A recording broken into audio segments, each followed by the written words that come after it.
네, 복된 주일 하나님께서 우리에게 주시는 은혜의 말씀은 구약 성경 스가랴서 4장 1절부터 6절까지의 말씀입니다.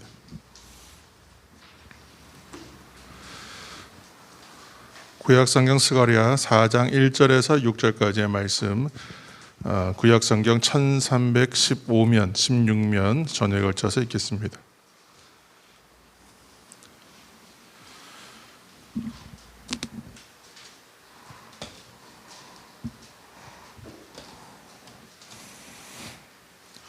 우리 하나님의 말씀을 다 찾으신 줄 알고 우리가 함께 1절부터 6절까지의 말씀을 우리가 합독하여 함께 읽으시겠습니다. 1절부터 6절입니다.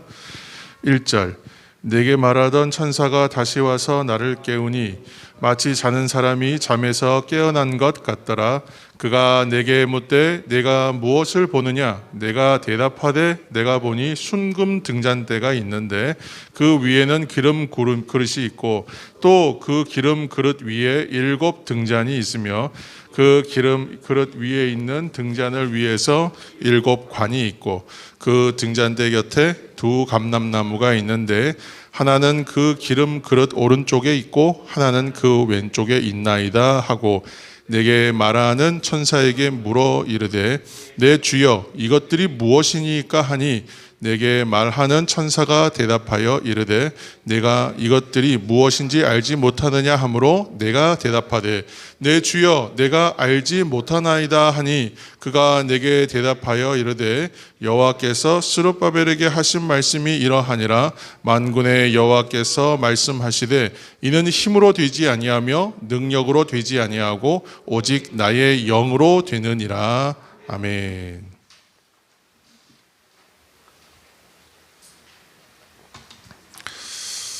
오늘도 복된 주일 하나님 앞에 나와서 예배하시고 또한 말씀의 자리에 나와서 또 하나님의 은혜를 사모하시는 여러분, 오늘 성령의 은혜로 충만한 은혜로 채워주시기를 예수님의 이름으로 축복합니다.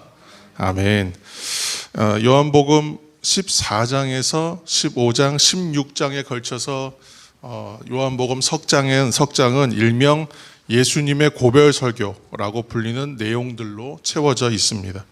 예수님께서 십자가 고난 당하시기 위해서 이제 잡히시기 전에 제자들을 모아두고 하셨던 마지막 말씀들이 모여있기 때문에 고별 설교라고 합니다. 이 예수님의 고별 설교에 있는 여러 말씀들 크게 3 부분으로 정리할 수 있는데, 첫째는 예수님께서 하나님께 올라가신다, 이제 이 얘기가 첫 번째 나오고, 그래서 14장 2절에 보시면 내가 너희를 위하여 거처를 예비하러 가노니. 왜 좀 요한복음 얘기를 먼저 하는가? 일단 얘기 좀 듣고 나서 우리가 이제 본론으로 갈 겁니다. 그리고 또 14장 12절에 보면 이는 내가 아버지께로 가는 것이다, 이렇게 말씀하시고 계시고, 둘째로는 예수님께서 이제 이처럼 가시지만 예수님이 가시고 나면 누가 오신다고요? 성령님께서, 우리 지난주에 얘기했던 보혜사 성령님께서 오신다. 그래서 우리가 지난주에 봤던 말씀이죠. 14장 16절 요한복음 보시면 그가 또 다른 보혜사를 너희에게 주사 영원토록 너희와 함께 있게 하리니, 이렇게. 자, 우리 16장 7절 말씀은 다 같이 한번 앞에 화면 보시면서 읽어보실까요? 자, 7절입니다. 내가 떠나가는 것이 너희에게 유익이라. 내가 떠나가지 아니하면 보혜사가 너희에게로 오시지 아니할 것이요 가면 내가 그를 너희에게로 보내리니. 아멘. 이처럼 예수님이 떠나가셔야 성령님께서 우리에게 오실 것이기 때문인 것이죠. 그래서 성령님께서 오셔서 함께 하시는 것이 우리에게는 더 유익이다, 더 좋은 것이다, 이렇게 말씀하시고 계신 것입니다. 그리고 이제 3번째는 성령님을 따라서 살아야 한다, 이제 이 말씀, 이제 그 내용을 이루고 있습니다. 고별 설교를 읽어보면 예수님의 당부의 말씀이 곳곳에 나오는데 우리가 지금 다 같이 한번 선포해 볼 거예요. 따라서 선포하시는 거예요. 한 번씩. 자, 하겠습니다. 근심하지 말라. 두려워하지 말라. 서로 사랑하라. 계명을 지키라. 내 안에 거하라. 무엇이든지 구하라. 세상에서 담대하라. 다 같이 아멘 하겠습니다. 아멘. 이 내용들입니다. 근심하지 말라, 두려워하지 말라, 서로 사랑하라, 계명을 지켜야 한다, 내 안에 거하라, 무엇이든지 구하라, 그리고 담대하라. 이 말씀이 이제 그 안에 당부의 말씀들로 곳곳에 숨어 있어요. 지금 선포한 모든 내용들이 이 14장부터 16장 요한복음 안에 있는 고별 설교 안에 있는 말씀들입니다. 그러니까 모두 다 성경 하나님을 따라 사는 삶과 매우 밀접하게 연관되어 있는 이야기들이죠. 왜냐하면 성령 하나님은 먼저 우리로 하여금 하나 되게 하시는 영이고, 또 주신 말씀을 깨닫게 하시는 영이시고, 또 이러한 성령님과 함께 한다는 것 그 자체가 내가 엔 크리스토스 하는 거예요. 예수 안에 있는 거예요. 인 크라이스트, 주님 안에 있는 거예요. 그리고 이러한 성령과 함께 하는 것이 성령과 함께 하면서 기도하게 하시는 분이 바로 성령님이시고, 세상에서 담대하게 살 수 있게 하시는 분도 성령님이시고, 여러 능력과 은사와 직임을 주시는 분도 성령님이시기 때문에 그렇습니다. 그래서 요한복음 그 예수님의 고별 설교를 간단히 요약하면 이제 이후로는 누구의 시대가 오는 것이냐면 성령의 시대가 시작된다, 이렇게 선포하고 계시는 거예요. 그래서 예수님께서 승천하실 때에 성령님이 오실 거기 때문에 성령님 오실 때까지 떠나지 말고 모여서 함께 기도하라고 하셨습니다. 그리고 성령의 임재를 기다리라, 이렇게 말씀하신 거예요. 그래서 예수님의 말씀대로 120명의 제자들이 예루살렘에서 누구의 다락방이요? 마가의 다락방에 모여서 함께 기도에 힘썼던 거예요. 성령을 기다리면서. 그리고 실제로 오순절 성령 강림 사건을 통해서 교회의 역사가 시작되었다. 이제 이렇게 지금 우리는 얘기하고 있는 거죠. 그리고 그래서 우리가 이 성령 강림을 기억하여 지난 주일에는 성령님 오시옵소서 이렇게라는 제목으로 말씀 전했고, 오늘은 그 두 번째로 성령 충만한 삶을 살 것을 다짐하는 그런 의미로 오늘 성령 강림주일 두 번째 말씀을 이어서 하고 있는 것입니다. 오늘은 이제 삼위일체 주일이지만 삼위일체를 우리가 예배 시간에 설교 시간에 설명하고 내놓는 것은 쉽지 않습니다. 그래서 제가 조금 더 준비해서 그렇게 다시 삼위일체에 대한 이야기는 우리가 교리 공부나 아니면 말씀을 통해서 나눌 수 있을 때 한번 나누겠습니다. 근데 성령 강림은 일대 정말 그 사건이다라고 할 만큼 예수님께서 이 땅에 오신 일만큼이나 신앙적 의미가 깊은 것입니다. 오늘은 성령과 관련해서 성령 충만함의 자리, 이렇게 제목하여 말씀을 전하고 있습니다. 우리에게 예수님이 이 땅에 오신 것이 우리의 구속을 이루고 구원에 대한 이야기였다면, 성령께서 오시는 것은 그 구원을 어떻게 해요? 우리가 날마다 체험하는, 예수님의 구원을 날마다 우리가 체험하고 경험하고 누리게 하는 것이, 그래서 성령의 그 오심은 매우 중요한 겁니다. 오순절 성령 강림 이후에 제자들과 초대교회 공동체가 아주 놀랍게 변화됩니다. 근데 이 변화는 점차로 서서히 드러나는 변화가 아니라 급진적이고 단번에 드러나는 변화예요. 아주 빠른 변화였어요. 그래서 그 비포 앤 애프터라 그러잖아요. 그 이전과 그 이후가 아주 극명하게 차이가 날 정도의 큰 변화였습니다. 근데 이 변화는 오늘을 사는 우리 성도들과 교회 안에도 정말 일어나기를 간절히 사모해야 되는 그런 변화입니다. 왜 그런가 하면 성령님께서 역사하시기만 하면 그 모든 곳에서 각 사람의 내면에서, 교회에서, 공동체에서, 나라에서 다 변화될 수밖에 없기 때문에 그렇습니다. 먼저 성령 강림을 경험했던 초대교회는 어떻게 변화되었는가? 첫 번째로 능력의 사람으로 모두 변화되었다, 이렇게 얘기할 수 있어요. 성령님께서 오시기 전에 제자들은 어땠냐 하면 너무너무 연약해서 다 두려워했고, 베드로와 같은 경우도 그랬다 그랬잖아요. 부인하고 다 피하고 예수님이 잡히시니까 앞다퉈서 도망가고 그랬습니다. 근데 세상을 변화시키는 사람들로서 이 사람들이 적절해 보였냐? 전혀 그렇지 않았어요. 자기 몸 하나 건사하는 것도 힘들어 보였단 말이에요. 그런데 이 사람들이 성령께서 그들에게 딱 임하니까 어떻게 됩니까? 능력의 사람으로 다 변화되더라는 거예요.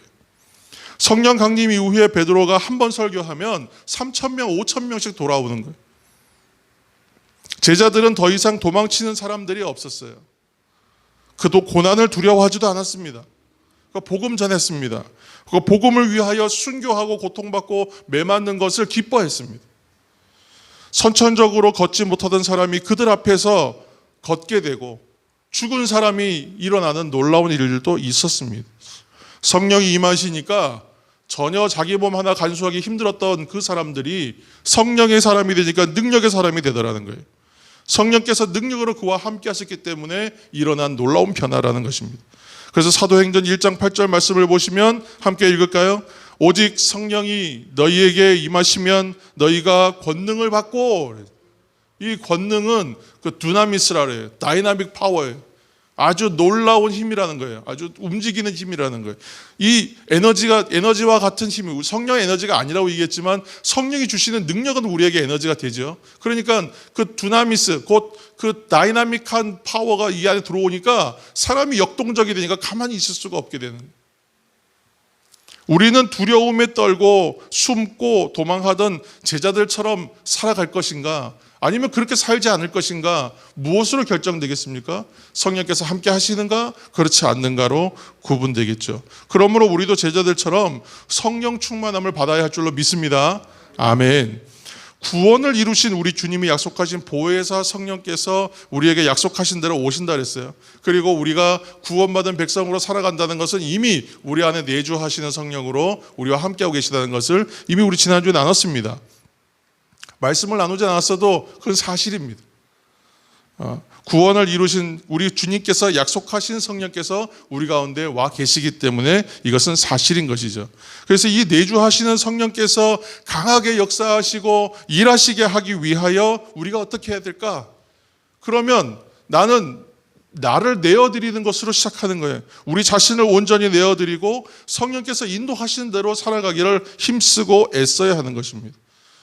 그렇게 되면 그때의 우리들은 능력의 사람이 될 줄로 믿습니다. 그래서 이 땅에 하나님 역사를 이루어가는 그 한 사람이 될 수가 있어요. 두 번째로 초대교회 사람들은 능력의 사람에 이어서 은혜의 사람으로 변화되었습니다. 성령의 내주하심을 그 일정하고 인도하심에 따라 살 때, 그러니까 하나님의 내주하심이 우리 가운데 항상 일정하게 있거든요. 근데 이 내주하심을, 우리가 인도하심을 인정하고 살 때에 우리는 성령의 사람이 된다고 말씀드렸죠. 그리고 실제로 그러한 놀라운 일들이 우리 삶 가운데 펼쳐진다는 것을 점차로 우리가 발견하게 될 것입니다. 그러나 이 사람들의 놀라운 특징은 뭐냐면, 어떤 놀라운 일들이 내 삶 가운데 드러나더라도 이것을 내가 한 것이라고 말하지 않는다는 것. 공통된 특징이요. 성령의 사람들의 특징은 은혜의 사람들이 된다는 얘기는 내가 했다고 말하지 않아요. 오히려 모든 것이 주님의 은혜입니다. 이렇게 말하는. 모든 것이 하나님께 영광되게 하기 위하여 하나님의 영광으로 돌리게 되는 것이에요.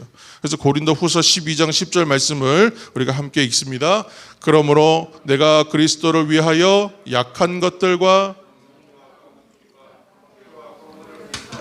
이는 내가 약한 그때의 강함이라. 아멘. 사도 바울은 성령의 사람이었고 또한 은혜의 사람이었고 능력의 사람이었죠. 그러나 자신의 몸에 질병이 있었다고 말씀드렸습니다. 그래서 질병이 있어서 이 질병이 떠나갔으면 좋겠다 생각했어요. 여러 가지 이유가 있었지만 아무튼 이 몸에 고통과 질병이 있는 건 누구나 견디기 힘든 일이잖아요. 그래서 이것이 떠나가기를 하나님께 간구했습니다. 그러나 응답은 어떻게 받았냐면 내 은혜가 네가 족하다 이렇게 받았어요. 근데 이렇게 들으면 굉장한 거절감일 수 있어요. 실망감일 수 있지 않겠습니까? 내 손을 통하여 펼쳐지는 은사와 능력은 사람을 살리기도 한단 말이에요. 인생을 바꾸고 놀라운 변화를 일으키는 기적이 나를 통하여 일어나는. 그런데 정작 내 몸 안에 있는 병과 내 문제는 해결되지 않는다면 굉장한 자괴감이 있을 수밖에 없을 거라는 거예요. 근데 성령의 능력을 행할 때에 사람이 또한 착각하기 쉬운 건 뭐냐면 내가 한다고 생각해요. 저도 사역하면서 찬양 인도하고 집회 인도하고 그러면 청소년들 집회하고 그럴 때 아이들이 막 방언받고 난리 났습니다. 그러면 순간적으로 어떤 생각이 드냐면 야, 내가 무슨 능력이 있는 것처럼 생각이 들 수 있단 말이에요. 즉시로 이제 그런 생각에 대해서는 바로 이제 그 마음들을 접지만 빨리 정리해야 되지만 실제로 사람들은 그렇게 착각하기 쉽다는 거예요. 사도 바울이 고린도후서 12장 7절 말씀에 뭐라고 얘기하냐면 한번 말씀 제가 읽겠습니다. 여러 계시를 받은 것이 지극히 크므로 너무 자만하지 않게 하시려고 내 육체의 가시 곧 사탄의 사자를 주셨으니 이는 나를 쳐서 너무 자만하지 않게 하려 하십니다. 예전 성경에는 자고하지 않게 하겠다. 자만하지 않는다. 왜 이런 얘기를 이 고백을 하겠습니까? 내가 약함을 알고 하나님의 강함을 안다. 여러분, 이 말씀 안에 숨겨져 있는 비밀도 놀라운 것입니다. 왜냐하면 내가 약하다는 것, 하나님께서 강하시다는 것을 체험하는 자리는 성령을 체험하는 자리예요. 하나님의 능력과 은혜를 체험하는 자리예요. 여러분, 이해가 되시죠? 그 자리가 정말 은혜의 자리예요. 내가 약한 것을 인정하라고 자꾸 얘기하니까 왜 내가 아무것도 아니고 능력 없다고 자꾸 얘기해야 되냐, 이 자존심이 있는데 생각하시는 분들이 있어요. 근데 그런 얘기가 전혀 아니에요. 하나님의 능력을 경험하니 그 자리에서 나는 아무것도 아니구나라는 생각이 듭니다. 그 나의 약함을 이해하고 인정할 수밖에 없는 자리를 만날 때가 있어요. 하나님의 능력이 임하니까, 하나님의 놀라운 은혜가 임하니까 그때 그 자리를 말하는 거예요. 그때는 내가 약하다는 것을 하나님 앞에 인정하면서 감사할 수밖에 없어요. 오히려 하나님, 어떻게 이러한 나에게 이런 놀라운 일들을 일어나게 하십니까? 하나님의 일이 너무 놀랍습니다. 나는 주님 앞에 아무것도 아닙니다. 그리고 어디로 가요? 하나님, 내가 죄인입니다. 이렇게 가는 거예요. 회개하게 하는 자리가 은혜의 자리잖아요. 지금 바울의 삶의 고백이 그런 거예요. 내 은혜가 내게 족하다는 말씀 앞에서 불만이 한 것이 아니라, 아, 그렇구나라 깨닫는 거예요. 내가 약할 때 그때가 곧 하나님의 강함이라. 하나님이 강하다고 인정하는 그 자리가 곧 나의 은혜의 고백의 자리이구나 깨닫고 있는 거잖아요. 이러한 은혜를 깨달으시는 저와 여러분 되시기를 예수님의 이름으로 축복합니다. 사도들은 그래서 많은 능력을 행했지만 항상 누구의 이름으로 했냐면 예수 그리스도의 이름으로, 나사렛 예수의 이름으로. 그리고 얘기할 때 이렇게 얘기했잖아요. 내게 없는 것으로 내게 준다. 베드로도 그렇게 고백했잖아요. 나는 아무것도 아니라는 거예요. 다만 내가 이 시간 하나님의 능력의 도구가 되고 통로가 되어서 하나님의 능력이 나를 통해 흘러가는 그 은혜만 해도 감격스럽고 감당할 수가 없어요. 그래서 내게 없는 것으로 내게 주노니, 이렇게 사역하시고 선포하시는 우리가 되기를 다시 한번 축복합니다. 성전 미문에 앉아있는 자를 일으켰을 때 베드로와 요한이 그렇게 얘기했잖아요. 사도행전 3장 6절에 베드로가 이르되 은과 금은 내게 없거니와 내게 있는 이것을 내게 주오니 나사렛 예수 그리스도의 이름으로 일어나 걸으라. 내가 아니라 주님이 하신다. 이것이 사역자의 즐거움입니다. 놀라운 은혜예요. 모든 이적과 능력이 주께만 있다는 것을 내가 알고 있기 때문에 전적으로 주께 의지하고 그 사역을 하는 거예요. 또 사도행전 5장 41절 말씀에 보면 사도들은 그 이름을 위하여 능력받는 일에 합당한 자로 여기심을 기뻐하면서 공회 앞을 떠났다 그랬어요. 하나님의 일을 감당하다 보면 억울한 일 당하고 좀 속상한 일 겪을 때 여러분 많이 있습니다. 여러분 이미 많이 겪으셨고 앞으로도 수없이 겪을 일입니다. 그러나 그 일을 겪을 때에 뭐라고요? 그 능력받는 일을 내가 감당하고 있어? 아, 너무 기쁘다 라고 생각했다는 거예요. 오히려 그렇게 그 자리에 있다는 것을 감사했다는 거예요. 복음을 전하다가 곤욕을 당했지만 오히려 기뻐했다. 왜요? 내가 있어야 할 자리가 그 자리, 내가 해야 할 일이 그 일이었다. 그 일을 행함에 있어서 당하는 평가와 어떤 사람들의 인정은 필요가 없어요. 그 자체가 기뻐요. 이처럼 성령의 사람들은 자신에게 주신 은혜를 기억하고 감사하며 살아가는 사람이 되는 것입니다. 이런 의미에서 고린도전서 15장 10절 말씀으로 우리가 다 같이 한번 고백하시겠습니다. 그러나 내가 나 된 것은 하나님의 은혜로 된 것이니 내게 주신 그의 은혜가 헛되지 아니하여 내가 모든 사도보다 더 많이 수고하였으나 내가 한 것이 아니요 오직 나와 함께 하신 하나님의 은혜로라. 아멘. 이전에 핍박자였던 바울이 복음을 전파하는 사도가 되고 사명자가 되어서 살아갔는데 이 모든 삶 자체가 하나님의 은혜다라고 얘기하고 있어요.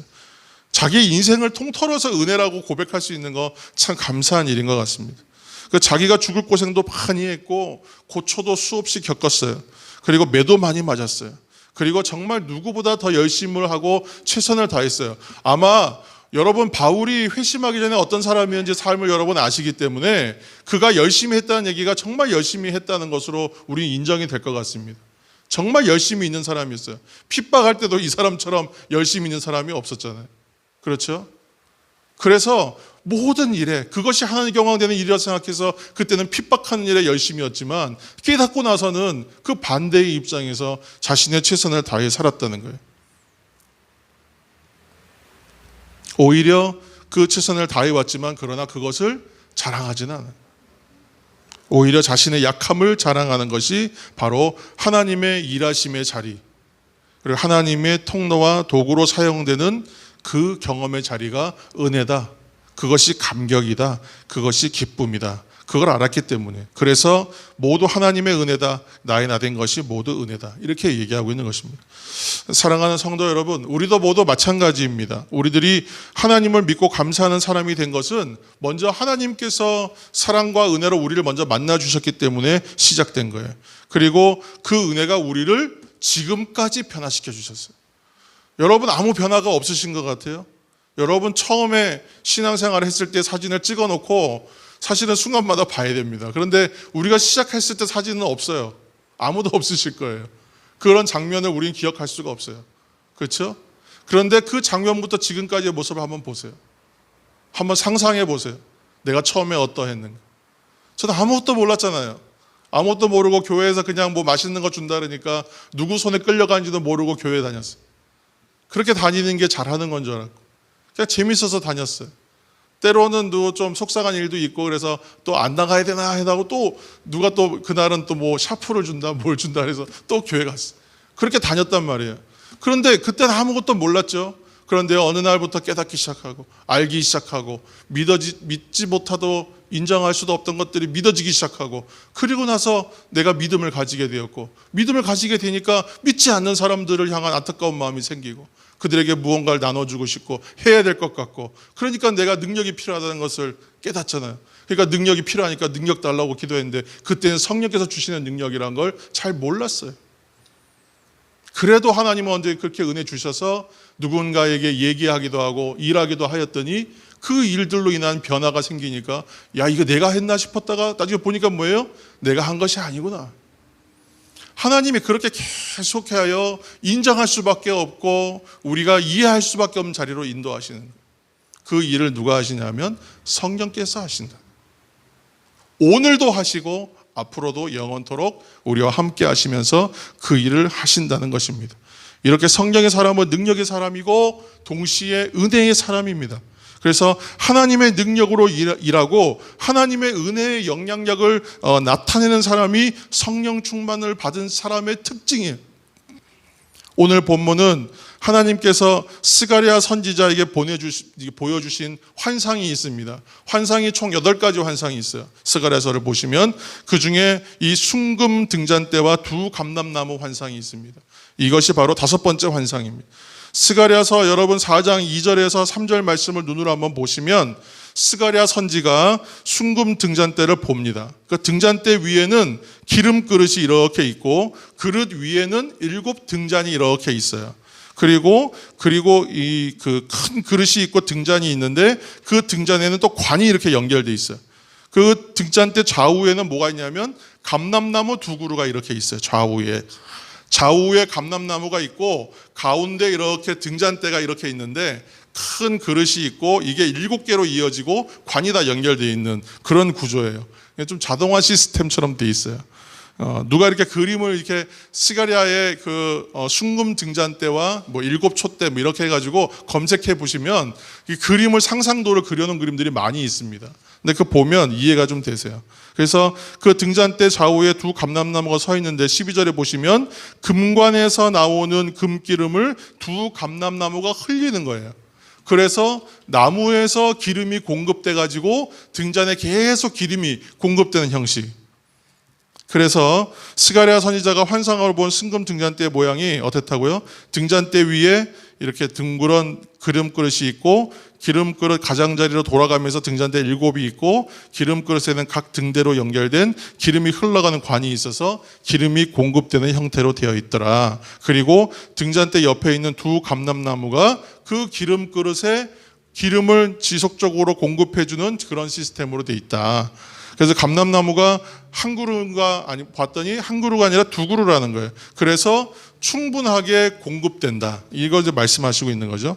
이 환상이 언제 주어지는 거냐면 이제 그 이스라엘 백성들이 포로에서 풀려서 귀환할 때 1차 포로들이 이제 귀환할 때에는 성전을 제일 먼저 건축하거든요. 그래서 이 포로 귀환 때에 이스라엘에게 주어진 성전 재건하는 사역을 앞두고 있는 이들에게 스가랴를 통해서 환상 보여주시는 거예요. 그래서 이 일들은 누구의 힘으로? 인간의 힘이 아니라 하나님의 영으로, 하나님의 힘으로 이루어지는 일이고 성령의 역사로 이루어지는 일이 될 것이다라고 미리 말씀해 주고 계시는 거예요.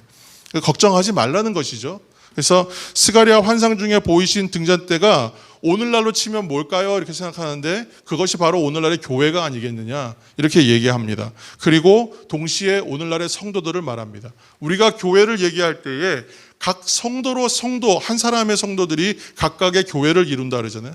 그리고 우리가 교회가 되고 우리가 서로 지체가 되어 연합되어 또 다시 교회를 이루어 가는 것입니다. 그러니까 교회가 되어가기 위해서는 내가 먼저 교회되지 않으면 교회될 수가 없다는 얘기예요. 그렇죠? 근데 이 모든 일들 가운데 이루어지는데 우리 옆에는 뭐가 있어요? 그러면 내가 촛대라면 우리 좌우에는 우리가 등잔대라면 우리 좌우에는 감람나무가 있어요.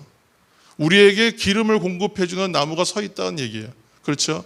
그러니까 이 역할이 바로 성령께서 하시는 일이라고 지금 스가랴 환상을 통해서 오늘날의 말씀으로 적용해 볼 수 있는 겁니다. 등잔대가 불을 계속 밝히려면 기름은 끝없이 공급돼야 돼요. 그런데 두 감람나무가 서 있어서 기름은 계속 공급된다라는 거예요. 그러니까 기름 걱정할 필요가 없는 자동으로 켜지고 이제 꺼지지 않는 그런 등잔대인 거죠. 그러니까 불을 켜고 불을 유지하기 위해서 등잔대가 그렇게 애쓸 필요가 없어요. 등잔대 한번 불 붙으면 계속 타요. 여러분 이해되시죠? 그래서 하나님께서 주시는 말씀이 오늘 스가랴서 4장 6절에 있는 말씀인데 다 함께 읽어보겠습니다. 4장 6절 그가 내게 대답하여 이르되 여호와께서 스룹바벨에게 하신 말씀이 이러하니라 만군의 여호와께서 말씀하시되 이는 힘으로 되지 아니하며 능력으로 되지 아니하고 오직 나의 영으로 되느니라. 아멘. 그렇습니다. 우리 힘으로 되는 것도 아니요 나의 능력으로 되는 게 아니에요. Not by might, not by power. 내 힘으로 안 된다 그러죠. 찬양의 고백 가운데 수도 없이 나오는 표현들이에요. 그러니까 오직 성령으로만 되는 거예요. 우리에게 맡겨진 사명도 우리가 이 세상에 살아가는 힘도 모두 성령께서 주시는 힘과 능력으로 감당되는 것입니다. 그래서 성령의 사람은 나의 힘과 방법으로 살아가는 사람이 결코 아니에요. 그런 방식으로 사는 게 아니에요. 그게 아니라 성령의 역사하신다는 것은 사역, 곧 일하심이죠. 그래서 하나님께서 일하시는 것으로 사는 것이 성령의 사람의 특징이다. 오늘 오순절 성령 강림 이후에 모든 그리스도인들에게 성령께서 어떻게 하고 계신다고요? 지금 내주하고 계신다고 그랬어요. 여러분, 이 안에 여러분들 각자의 여러분 중심 안에 이미 성령께서 내주하고 계셔요. 고린도전서 12장 3절에 뭐라고요? 또 성령으로 아니하고는 누구든지 예수를 주시라 할 수 없다 그랬어요. 내가 예수 그리스도를 주라고 고백하는 사람들이라면 이미 성령께서 이 안에 내주하고 계신다. 우리들이 예수님을 주로 고백하는 것도 우리의 힘과 의지로 하는 것이 아니라는 거예요. 내가 하는 것 같잖아요.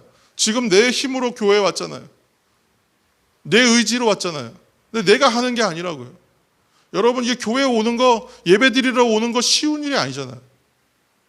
교회 한번 오려면 얼마나 걸림돌이 많은지 몰라요. 오죽하면 문턱 효과래, 문턱 효과. 그래도 한 번은 문턱을 넘어야 그 다음에 오신다고. 우리나라 이 체면 문화가 있어서 옛날 어르신들, 특히 남성분들은 교회에 한번 오시기가 힘들었어요. 안 오신다는 거예요.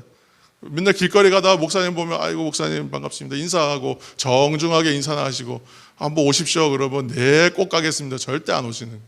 그러다가 언제 와요? 어떻게 해서든지 저 문턱을 한번 넘어오셔요. 그리고 나면 그다음부터는 오실 수 있다는.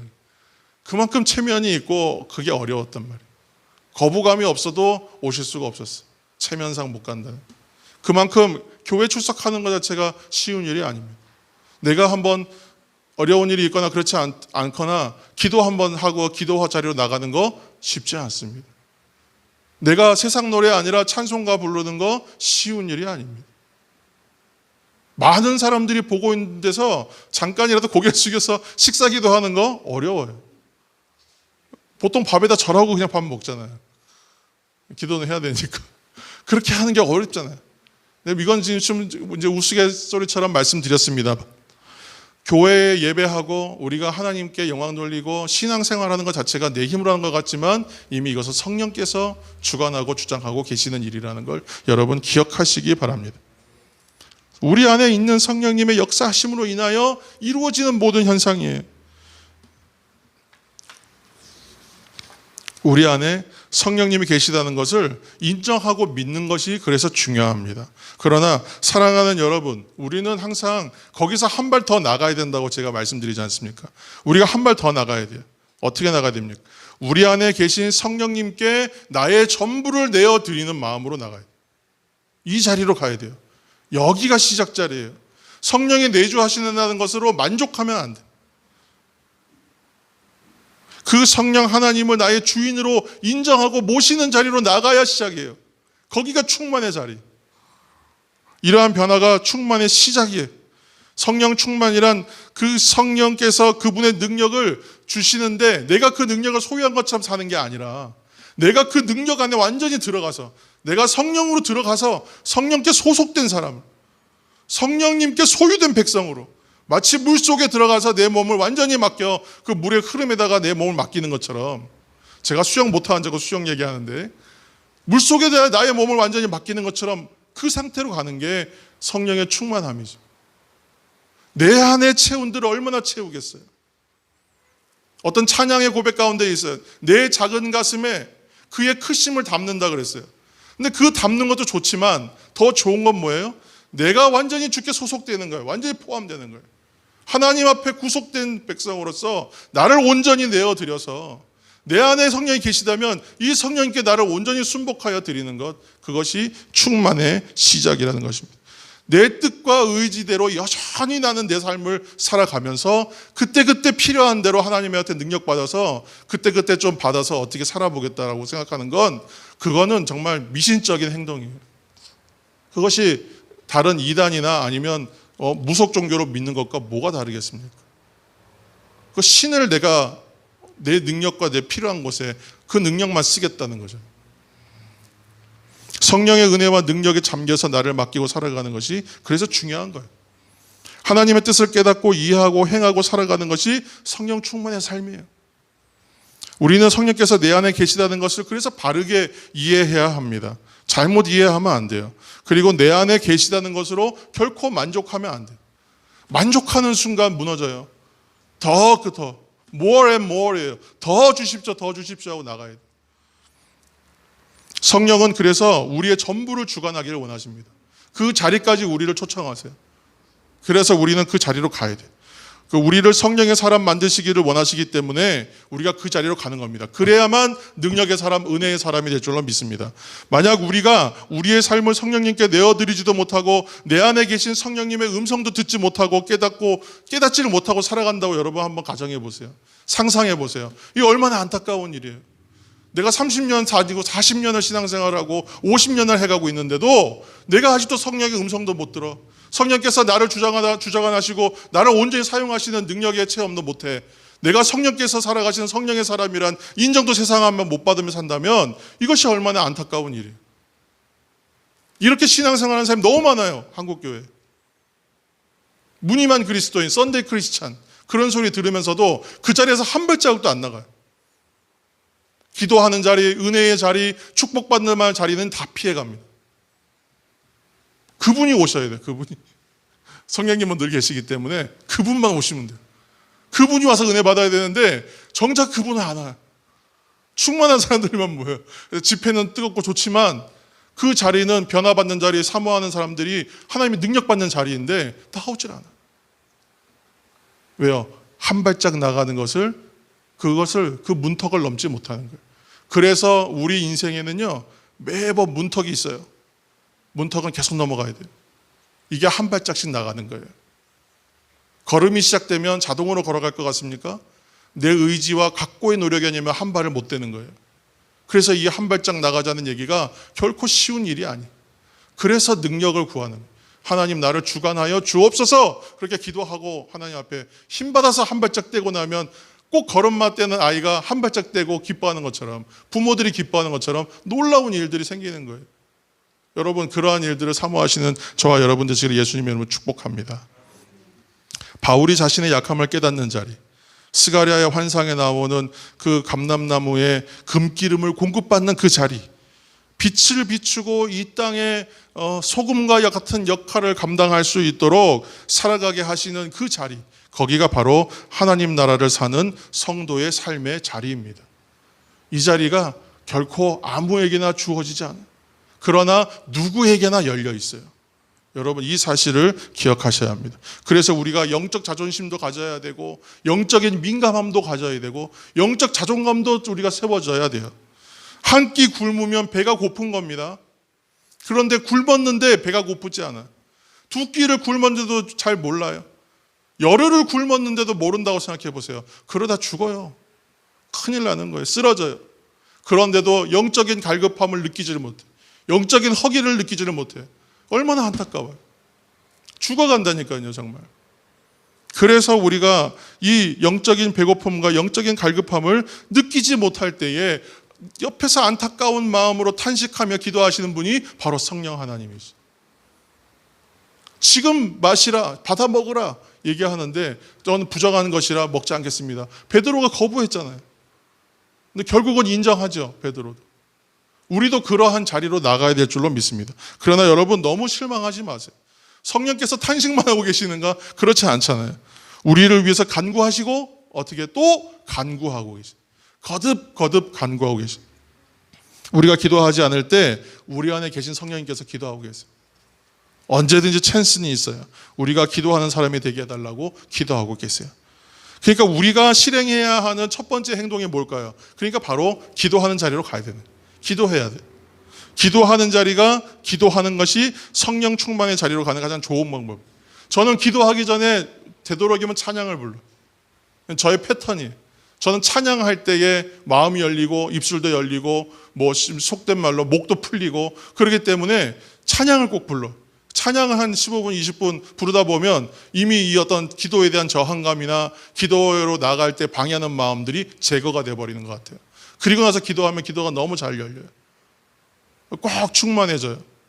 그렇게 해서 50분, 1시간, 1시간 반 넘어가면 그때는 막 이제 풀려요.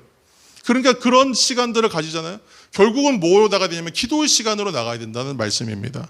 오순절 성령 강림 사건도 어떻게 해요? 제자들이 모여서 뭐 했냐면 기도에 힘쓸 때 그 놀라운 일들이 일어났다는 거예요. 지금도 그래요. 기도하는 사람이 성령 충만해집니다. 그리고 모여서 함께 기도할 때 더 큰 역사가 나타나요. 우리가 합심하여 기도할 때에 우리 안에 계신 각각에 계신 성령님께서 어떻게 해요? 가장 역동적으로 사역하시는 시간이에요. 합심하여 기도하는 시간. 한 사람이 아니라 연합하여 기도하는 그 시간. 그 시간에 크게 역사하시는. 그래서 우리의 기도에는 성령이 역사하시는 힘과 능력이 반드시 있습니다. 기도할 때에 성령의 능력이 우리 가운데 임하시기 때문입니다. 이처럼 성령 충만한 삶은 기도하는 것으로 시작되어 기도하는 시간을 통하여 계속 이어져 갈 수 있어요. 그래서 능력의 사람, 은혜의 사람 되려면 기도할 수밖에 없어요. 네, 기도하노라 내가 말만 하지 않고 정말 기도하는 사람, 그리고 나를 온전히 그 시간 내어드리는 사람, 하나님의 능력이 그 시간 나에게 역사해 주셔서 나를 온전히 휘감아 나를 변화시켜 주시고 머리부터 발끝까지 내 모든 구석구석까지 하나님께서 온전히 주장하여 주시기를 원하면서 맡기는 그 시간, 그 시간의 충만함이 하나님의 성령의 역사로 나타난다는 거예요. 무릎으로 사는 그리스도인이라는 책에 나오는 기도에 관한 구절을 제가 읽으면서 설교를 마치려고 합니다. 어찌하여 수많은 그리스도인들이 그토록 자주 패배하는가? 기도를 너무 적게 하기 때문이다. 어찌하여 수많은 교회의 일꾼들이 그토록 자주 용기를 잃고 낙심하는가? 기도를 적게 하기 때문이다. 어찌하여 대부분의 사람들이 그들의 사역을 통해 어둠에서 빛으로 이끌어내는 영혼들이 그렇게 적을 수가 있는가? 기도를 너무 적게 하기 때문이다. 어찌하여 우리 교회는 하나님을 향한 뜨거운 불이 불타오르지 않는가? 참된 기도가 너무 적기 때문이다. 주 예수님은 오늘도 여전히 능력이 무한하신 분이시다. 주 예수님은 여전히 인간들의 구원을 갈망하고 계신다. 그의 팔이 짧아 구원하지 못하시는 것이 아니라 우리가 더 많이 진실하게 기도하지 않기 때문에 그의 팔을 내미실 수가 없는 것이다. 우리가 분명히 알아야 할 것은 모든 실패의 원인은 은밀한 기도를 하지 못하는 데 있다는 사실이다. 사실 영적 생활과 그리스도인의 사역에 있어서 성공의 희귀함과 모든 실패들은 모두 기도의 결핍이나 부족의 거기서부터 출발한다는 것을 우리는 쉽게 알 수 있다. 올바르게 기도하지 않으면 올바르게 생활할 수 없고 올바르게 봉사할 수도 없다. 이 모든 말들이 과장된 표현 같으나 성경에 비추어 생각할수록 이 말의 진실함을 더욱 확신할 수 있다. 여러분 이해하십니까? 결국은 여기에서 시작이고 여기에 원인과 이유와 결과가 다 있다는 말씀입니다. 우리는 지난주에 이제 금찬기도회를 시작하기 위해서 준비 모임을 시작했습니다. 자유롭게 그냥 기도했습니다. 그렇게 이제 금요 기도회를 우리가 다시 이제 열어서 금요일마다 저녁에 시작합니다. 이 금요일에 금찬 시간을 우리의 성령의 은혜로 충만하기 위한 마중물의 시간으로 쓰고자 하는 것이 저의 바람이고 우리 모두의 소망이 되었으면 좋겠습니다.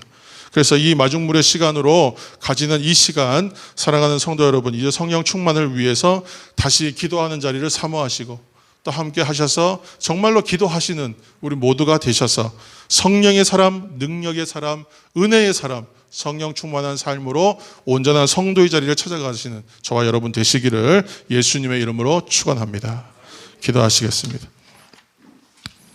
살아계신 아버지 하나님, 역사하시는 아버지 하나님, 우리 찬양 가운데, 예배 가운데, 기도 가운데 항상 함께 하시는 주님, 성령 하나님 우리 가운데 오셔서 우리가 하나님의 사람, 믿음의 사람, 또한 능력의 사람, 은혜의 사람으로 되어가게 하여 주시고 성도의 삶의 자리에 하나님 함께하여 주셔서 온전한 거룩한 성도의 삶을 걸어갈 수 있는 우리 모두가 될 수 있도록 도와주옵소서.